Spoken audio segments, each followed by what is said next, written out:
बिस्मिल्लाहिर्रहमानिर्रहीम।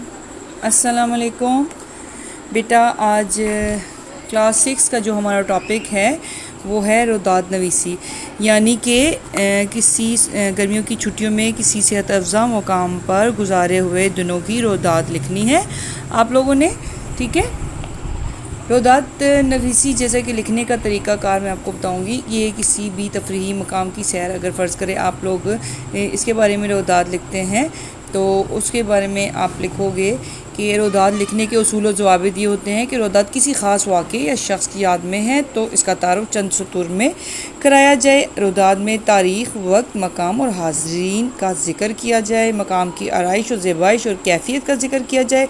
तकरीब के मेहमान ख़ुसूसी या सदर का तारुफ़ किया जाए। ठीक है। इसके अलावा जो आज का टॉपिक है वो है कि गर्मियों की छुट्टियों में आप किसी सेहत अफ़ज़ा मुकाम पे जाते हैं, जैसे कि वादिय कागान चले जाते हैं। इसकी वादिय कागान जहाँ पे आप लोग देखा होगा, ये कहते हैं अक्सर कहा जाता है वो परियों का बसेरा है वहाँ पे। इसी तरह फितरत के करीब जो मकामात है जैसे कि सवात हो गया, इसी तरह बाबूसर टॉप हो गया, आप इसके बारे में बहुत अच्छी सी एक रुदात लिख सकते हैं। अगर आप किसी ऐसी सेहत मुकाम पे छुट्टियों में गए हुए हैं उसके बारे में आप एक पैराग्राफ लिखिएगा। ठीक है।